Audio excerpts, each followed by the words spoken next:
Est-ce que tu préfères passer une journée avec Oda ou passer une nuit avec Beyoncé? Oda, en plus, il est malade, tout ça. On va le laisser cool. Tu vois? Sexe à l'air, genre de goût qui sort de vraie galère.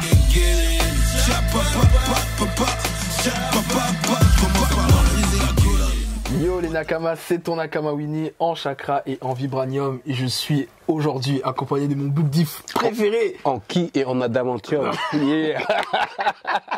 Ça dit comment, gars? Ça va et toi? Tranquille ou quoi?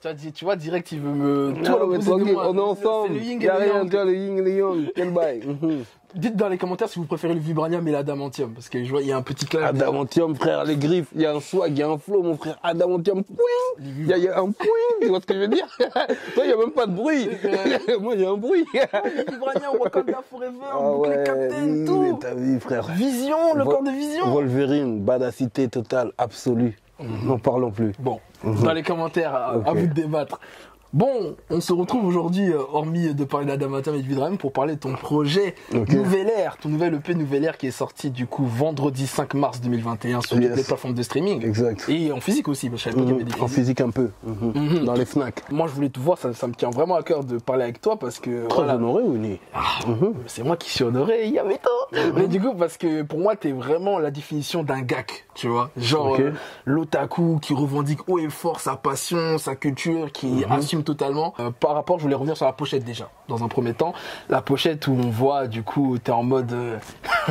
Je suis en attente, c'est ça, tu es en mais je attente. m'impatiente. Tu es en attente, tout à fait. Ok. D'ailleurs, c'est très marrant parce que si on peut faire un parallèle avec le premier, ton EP qui était sorti en attendant il y a 20 ans, Ouais. est-ce qu'il y a un petit clin d'œil vite fait parce que... Non, même pas. Là, c'est vraiment... c'est l'état d'esprit actuel en mode gone. Tu vois, en mode gone qui attend... c'est Pito. Ouais, c'est ça, Pito, ouais. Voilà, exactement. C'est exactement ça que je voulais représenter sur cette pochette que je voulais illustrer, tu vois. Et donc voilà, ça fait un moment que je suis dans ce game quand même, tu vois. Donc là, je me remets en selle doucement. Et pour moi, c'est une nouvelle ère. Tout à fait. C'est totalement une nouvelle ère de piraterie, tu vois. Est-ce que c'est une nouvelle ère par rapport aussi au rap game? Enfin, comment le rap game a évolué depuis que t'es là, depuis le début? Tout, en vrai, Ta tu vois. mentalité, Tout, ta vision. c'est une nouvelle ère. Ça veut dire qu'on est à un niveau où personne n'a vraiment téléchargé la mise à jour actuelle. Tu vois, tous les coups sont permis, il n'y a pas de recette miracle, mais il y a toujours moyen de faire tout ce qu'on veut, tu vois. C'est limite l'anarchie par rapport à l'école d'où je viens, de mes débuts, tu vois ce que je veux dire. Aujourd'hui, il n'y a pas de filtre. On a tous les droits. Et je kiffe ça en vrai. En réalité, je kiffe. Donc là, voilà, c'est l'épisode 1. Je me remets en selle. Et puis, je vais monter en puissance. Et il y aura combien d'épisodes où tu veux pas spoiler? Ah non, mais frère, jusqu'à l'infini. Ah, jusqu'à l'infini? Ah ouais. Ah ouais, Comme un Marvel, quoi. Ouais, comme un Marvel. Comme on Non, continue. tant qu'il restera du juice, il y aura des épisodes en vrai. Ok, Voilà. d'accord. Moi, je me suis dit, tu voulais faire 7 épisodes comme les 7 boules de cristal, après qu'il passe sur un autre délire, je sais pas. Frère, non. C'est moi, je me suis fait des théories à la One Non, mais Piece. pourquoi 7 boules de cristal? Pourquoi pas les 1001 nuits? Tu vois? C'est vrai, c'est vrai. Tu vois? Ok. Ok. Et du coup, bah, je dis ça parce que là, depuis, ça fait quoi? 3 projets où tu fais des pochettes un peu manga, tu vois, t'as fait donc celui-là. Ah ouais. Avant, t'as fait Barbe Noire, qui était Raftel, ça? Hein. Ouais, Raftel. Et Ponyglyph. J'ai fait Et Ponyglyph. Modermite. Ouais, Modermite en mode tiraya. Voilà. En fait, c'est aussi mon Bougridou. C'est lui qui fait les pochettes, là. Et Soridou. Il est très chaud. Bougridou, il est très chaud. Et puis, c'est mon mindset, tu vois, comme tu as dit, ouais, je suis branché manga depuis ma naissance. Ouais. Et je le crie haut et fort, tu vois. Donc, ça se ressent dans mes peuras, ça se ressent dans mes pochettes, dans mon image, tu vois. Et je l'assume totalement. Comment t'es rentré un peu dans les mangas? Ben, c'est ma daronne, en fait. D'accord. Dorothée. Ah. Je m'attendais pas à ça. Dorothée, notre daronne à Ouais, tous. notre daronne à tous, Ma voilà. grand-mère, hein. Ma Voilà, grand-mère. c'est Dorothée qui m'a mis dans le bail, tu vois. Ça veut dire que très tôt, toi, je suis vraiment de la génération où moi, c'est pas Midi les Zouzous, tout ça, tu vois. C'est-à-dire que quand j'étais petit, c'était Club Dorothée. Ouais, ok. Et ça m'a. Ben, j'ai grandi avec Club Dorothée. D'accord. C'est-à-dire que moi, j'ai découvert Son Goku, c'est qui ce boug, un petit peu avec une queue, quel bail, tu vois, tout ça, c'est-à-dire que moi j'ai vu Son Goku grandir en live. Pour de vrai, tu vois, pour de vrai. Comme moi j'ai vu grandir Naruto pour ma génération. Exactement. C'est-à-dire que l'épisode où on voit Son Goku qui est grand avec un turban dans Dragon Ball, et en fait il a grandi, parce que longtemps il était petit, tu vois ce que je veux dire. Eh ben, je dis, bah attends, c'est lui, non, c'est pas lui, c'est pas lui. Ah, mais c'est Son Goku qui a grandi, j'ai grandi avec lui, tu vois le bail. Et non, moi je suis génération Club Dorothée. Et justement, comment t'as fait pour pas, parce que jusqu'à aujourd'hui, alors on parle en 2021, tu es toujours autant branché, et je le confirme parce que je discute beaucoup avec lui. Comment t'as fait pour ne pas lâcher? Parce que moi je connais des gens qui ont suivi avec le Club Dorothée et puis après ils sont passés à autre chose. Le Club Dorothée s'est arrêté en 1997. Oui. À ce moment-là, je suis quand même... je suis ado, mais je suis dans le TK, et tu vois, Dorothée m'a abandonné, tu vois ce que je veux dire. Ta daronne t'a lâché. Tu vois, ma daronne m'a lâché là dans la street, tu vois, donc il y a plus de genre, les gars, je rentre le mercredi après-midi, je suis là, je suis avec vous sur le terrain. Mais à un moment donné, peut-être 2 ans après, vers 99, 2000 on va dire, 2000, je me remets un peu dans les mangas, je découvre One Piece. Je regarde One Piece jusqu'à l'arc Arlong, et après, je sais pas, ça me hype moins. Je savais pas que ça allait être aussi puissant, tu vois ce que je veux dire? Parce que oui. Et l'arc Arlong et tout, tu vois, Sanji, tout ça, je pouvais dead, et puis je lâche l'affaire à un moment donné. Et puis je tourne en rond, à ce moment-là, je commence à éclore vraiment musicalement dans ma carrière. Donc je rappe, et puis un jour on me propose, on me donne un disque dur avec 15 épisodes d'un manga qui s'appelle Bleach. Bleach. Et je pense que c'est ce manga qui m'a mis d'accord avec la nouvelle ère des mangas. D'accord. Tu vois ce que je veux dire? Donc comme Akutami, le mangaka de Jujutsu Kaisen, c'est Bleach qui t'a remis dans le game du coup. Ouais, non, Bleach il m'a remis dans le game. Tu vois, le boug il arrive, il a une grosse épée, tout ça, Shinigami, puissance. Kenpachi. Ouais, Kenpachi, tous les bails. Mais non, c'est avec Bleach que je suis retourné dans le game du manga full up. Ça m'a mis le pied à l'étrier à nouveau, quoi. Et justement, c'est quoi ton manga préféré? Est-ce que c'est One Piece ou... Je dirais One Piece. C'est même une question qui se pose pas. Tu vois ce que je veux dire? One Piece, c'est mon utopia. C'est là, tu vois, ça veut dire... J'ai l'impression qu'on lit pas tous One Piece de la même manière, tu vois. Ça c'est sûr. Tu vois, moi, les messages que ça m'envoie, les valeurs que ça m'envoie, je sais pas si c'est les mêmes que pour toi. Mais en tout cas, moi, c'est important. Tu vois, c'est important. Les gens, ils vont croire que je suis fou. Sauf les gens qui sont dans le game comme nous, tu vois. Mais les autres, ils vont croire qu'on est fou. Je commence à parler comme Van Damme, frère.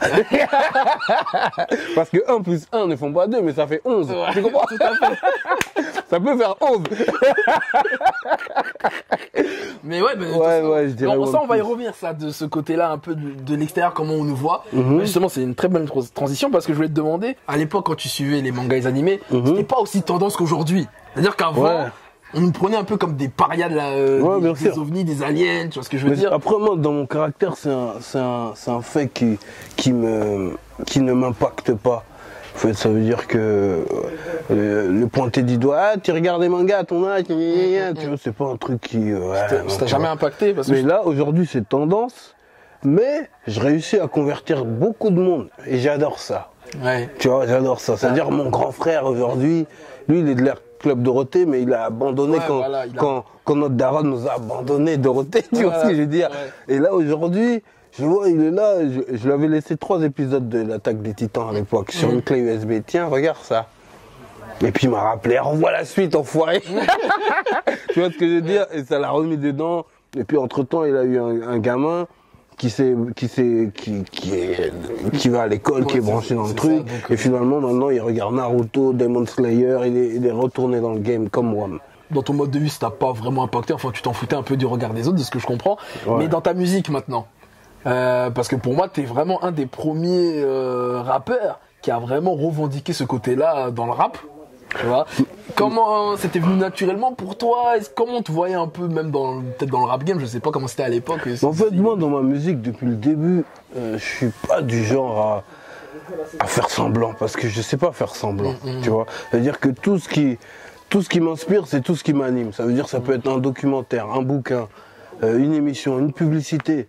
Une personne, tu vois, qui me raconte sa vie, tu vois ce que je veux dire. Et donc les mangas, ça a un coefficient supérieur dans mon inspiration. T'imagines les épisodes qu'on enchaîne, les vibrations, ce qu'on ressent, les sensations de dingue, tu vois. Et c'est obligé que mes textes en soient impactés, tu vois ce que je veux dire. En tant qu'artiste, peu importe, même si j'étais un artiste peintre, même si j'étais un acteur, tu vois, forcément ça m'aurait impacté les mangas. C'est trop fort les émotions dedans. Donc ouais, peu importe ce que tu aurais fait, forcément les mangas ça aurait eu un impact dans ton mode de vie. Oui, totalement frère. Justement, on parlait de l'évolution des mangas et des animés à l'époque par rapport à aujourd'hui, parce qu'aujourd'hui maintenant c'est assez mainstream, c'est cool maintenant de parler de tout ça. Et justement, comment tu vois ça? Est-ce que tu te dis ah c'est tant mieux? Bah genre il y a de plus en plus de gens qui s'intéressent, on peut convertir plus de gens, ou tu te dis ah en mode c'est des moutons? Bon, en vrai j'aime pas être dans un mood où il y a tout le monde en vrai. C'est un truc qui me dérange, tu vois. C'est comme si tout le monde va à Dubaï, mais je vais plus à Dubaï. Voilà. Tout le monde va en Thaïlande, ah ben je vais plus en Thaïlande, tu vois. Mais par contre les mangas, même si tout le monde va dans les mangas, ben je reste dans les mangas. J'ai pas le choix, c'est trop bon. Là même si c'est tendance, même si c'est la mode, ce que j'y retrouve en émotion, en mindset, en vibration, ben c'est trop bien. Tu vois ce que je veux dire? Donc en fait j'ai l'impression que pour moi c'est une bonne chose que ce soit tendance. Au final. Ouais, c'est un truc qui doit se propager et qui doit contaminer en fait. Ouais, c'est un truc de fou parce que même là, regarde, hier, j'ai vu BFM TV, ils ont fait un live sur Twitch, ils parlaient de Shingeki no Kyojin quand même, c'est un truc de fou. BFM TV, c'est une dinguerie. Non, mais moi je vois le nombre de personnes qui, grâce à Netflix, qui découvrent des mangas et qui sont hypés. Je suis content, c'est bien, c'est une bonne chose. Question que je me pose tous les jours, est-ce que le fait, parce que moi je dis toujours que quand une culture elle atteint un summum de mainstream, de popularité, faut s'attendre à la chute. Est-ce que tu penses qu'on va peut-être connaître une chute incessamment sous peu? Et aussi, comment t'expliques justement le fait qu'on soit au sommet? Est-ce que c'est grâce à des grosses œuvres comme One Piece ou Shingeki qui permet à une ouverture du public? Ouais, bien sûr. C'est grâce à Netflix aussi qui a permis. Ouais, tout est bon à prendre. Tu vois, que ce soit Netflix, que ce soit d'autres plateformes. Et oui, il y a des grands mangaka qui ont créé des grandes œuvres. Mais en fait, ils ont fait aussi ils ont fait des gosses. Tu vois, ils ont fait des gosses. Et puis c'est le mindset des mangas, tu vois ce que je veux dire. Dans tous les mangas, il y a un moment, il y a une nouvelle ère où il y a des nouveaux qui arrivent et qui prennent la place des anciens, tu vois. Et ben, il y a Oda. Eh ben, il a forcément créé 10 000 gamins. Ah, c'est sûr. Et à un moment, il se fera détrôner par un nouveau bail. Et à ce moment, on sera là. Tu penses que Oda peut se faire détrôner dans le futur? Pourquoi pas? Si Roger ou Barbe Blanche peuvent, pourquoi pas Oda? Tu vois ce que je veux dire? C'est lui-même qui nous envoie le message à travers son œuvre. Tu vois ce que je veux dire? Tout le monde se fait détrôner à un moment donné, tu vois. Usain Bolt, il se fera détrôner, les Cristiano Ronaldo, tous les champions, Michael Jordan, à un moment donné, il y aura un jeune fougueux qui va arriver et qui va faire du sale. C'est comme ça, frère, c'est la life. Alors je voulais revenir un peu sur ton EP, parce que bien évidemment il y a des petites punch otaku, comme j'aime bien dire, tu vois. Ah oui, t'as analysé les paroles. Mais bien sûr, on fait un travail analytique, tu connais. Par exemple, respecte Natsu, je te les va dans le Neketsu. Oui, parce que Barbe Blanche, je suis pas le Père Noël. C'est Ixor à les muscles vos petits corps. Touche la cuisse de Caroline, je suis dans la zone comme Aomine. Ouais, exact. Déjà, je voulais revenir sur le cas Natsu là. Tu trouves qu'on manque un peu trop de respect à Natsu de Fairy Tail? C'est ça. Souvent quand je parle que j'aime bien Fairy Tail, je me fais rafaler. Ah mais ouais, Fairy Tail c'est. C'est pour ça la punchline, je dis respecte Natsu, si tu veux on en débat dans le Neketsu, tu vois ce que je veux dire, parce que au moins là j'aurai tous mes arguments, toutes mes armes, et tu vois, mais non, Fairy Tail c'est pas mal quand même. Je dirais pas que c'est dans l'élite, mais c'est un bon manga de publicité, on va dire, entre Bleach et One Piece, tu vois ce que je veux dire. Je suis dans la zone comme Aomine, du coup pour toi c'est le plus chaud de la génération Miracle? Non, c'est celui qui m'a inspiré plus la hype. D'accord. C'est-à-dire Aomine il est là, carrément il dit à ses boucs, bon moi j'arrive à la deuxième mi-temps. Tu vois, jouer. Quelle audace. Ouais, quelle audace. Tu vois, et puis il est tellement easy, il est facile, il est simple. Et en plus c'est un Renoir, tu vois. Ah, il y a un débat. Moi, à chaque fois, je dis ça. Je dis non, c'est pas un Renoir, Aomine. Dites dans les commentaires si pour vous, Aomine, c'est un Renoir. Aomine, c'est un Renoir. Je crois même il est béninois, frère. il est béninois ou comorien, un bail comme ça, frère. C'est obligé, c'est obligé. En tout cas, sa mère est peut-être béninoise. Ouais, il a un tismé, il a un métissage. Il a un métissage. Et justement, alors dans tes sons, c'est vrai que depuis 10 ans, tu fais plein de références. Laisse tomber, si je te les cite tous, on en a pour 2 heures, 3 heures, une journée même. Mais t'as jamais vraiment fait de son dédié sur un personnage, il me semble. Genre, tu sais, comme aujourd'hui, il y a dans le mouvement du manga rap où des gens font des sons sur un. Bah, tu vois, par exemple, tu fais un son sur un, tu vois ce que je veux dire? Ouais, t'as jamais exercé ça? Est-ce que c'est un truc qui pourrait t'intéresser, que tu pourrais faire dans le futur ou ça te parle pas? Je fonctionne grave au spontané. Ouais. Je crois le morceau qui est le plus manga que j'ai fait, c'était sur l'album Diffré. Ouais. Comment il s'appelle? La volonté du feu? Non. C'est un morceau où il y a des extraits de manga même dedans.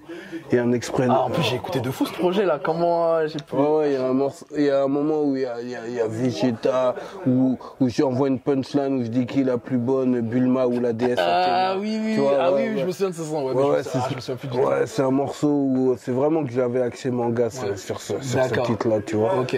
Mais non, c'est vrai, je fonctionne au spontané. Si demain je le fais, c'est que j'ai senti par rapport à la prod, par rapport à l'inspiration, que c'est le moment, tu vois. Mais sinon, je force rien. D'accord, ouais, c'est vraiment au feeling. Et justement, tu penses quoi un peu du mouvement du... Je sais pas si tu connais un peu le mouvement du manga rap où il y a plein de jeunes artistes qui font des sons sur des personnages et tout. Est-ce que t'en penses quoi? Et est-ce que tu penses que ça peut être reconnu dans le rap game, entre guillemets, dans les médias et tout? Tu penses que c'est trop un truc de niche pour que ça pète? Bah, en vrai, la question, le son, s'il est bon, il est bon en vrai. Ouais. Tu vois, je me pose pas la question, est-ce que c'est trop manga? Est-ce que c'est pas assez manga? Est-ce qu'il y en a trop mis? En vrai, soit ça me parle, soit ça me parle pas. Tu vois, c'est pas parce que tu fais un son sur mon bout de barbe blanche ou garpe, tu vois, que je vais valider. En fait, il faut que ça sonne bien, c'est tout. Tout simplement. Tu vois, parce qu'on est arrivé dans une ère où c'est pas parce que le titre, voilà, c'est Cristiano Ronaldo, bah, il t'envoie ça dans la gueule, tu vois, truc Maradona, bah, Michael Jordan, c'est pas parce que le titre il est violent que le titre, que le morceau aussi, tu vois ce que je veux dire? J'ai compris. Donc en vrai, moi, je fonctionne. Faut que le bon soit bon. Faut que ça soit bon, c'est tout. Voilà, même s'il a pas de titre. Tu vois, peu importe, j'ai juste besoin, moi, c'est le son qui parle. Enfin, je dis ça parce que peut-être que forcément, si tu fais un son sur un personnage, forcément, peut-être les gens vont pas comprendre le délire, mais en fait, ouais, tu sais, les gens ils captent à la mélodie. À la mélodie, ça veut dire que même quelqu'un qui est pas manga et tu sors un morceau qui s'appelle Tanjiro et qui connaît pas du tout, si le son il pète, tu vois ce que je veux dire. Voilà. Et peut-être qu'il voudra comprendre qui est ce Tanjiro, tu vois, et ça fera un nouveau adhérent dans notre game. Exactement. Réponse. Bon, du coup, on va finir l'interview. Alors, je t'ai préparé. Tu te souviens quand on avait fait le petit live, notre live sur Insta, je t'ai fait des petits dilemmes. Bah voilà. Deuxième round. Hein. Vas-y, ça roule. Petit dilemme que j'ai pris en rapport avec tes sons du EP. Du coup, premier dilemme. Est-ce que tu préfères faire une séance de training avec All Might ou bien zouker son culotte avec Nico Robin? Il s'agit d'apprendre le langage des poneglyphes. Ah oui. Apprendre l'histoire, tout mais ça. Oui, c'est important Non, je dirais, Nico Robin, elle va m'apprendre le langage des poneglyphes et l'histoire, il faut trouver le One Piece. On va laisser All Might faire des pompes, tranquille. D'accord, ok. Est-ce que, enfin, blague à part, est-ce qu'il y a un personnage de manga qui t'aimerait bien faire une séance de training? Zoro. Zoro? Ouais. Ok. Zoro, ouais. Après, on boit tranquille un saké au max. Ok, ça marche. Est-ce que tu préfères passer une journée avec Oda ou passer une nuit avec Beyoncé? Oda, en plus, il est malade, tout ça. On va le laisser cool. Tu vois, il a du mal à respirer. Peut-être qu'il a le Covid. On va être tranquille. Peut-être on va aller kill chez Beyoncé, c'est mieux pour la santé d'Oda, tu vois ce que je veux dire. Je vais pas le déranger, le bout, il a des jazz à faire, faut finir One Piece, mon frère. D'accord, pas de réponse. Il va là. Et dernier dilemme, est-ce que tu préfères goûter à la cuisine de Sanji ou la cuisine de Irina Nakiri dans Food Wars? Je sais pas si t'as vu Food Wars. Oui, j'ai vu Food Wars, ouais. Mais là, je te dirais Sanji. Ah. Mais oui, Sanji...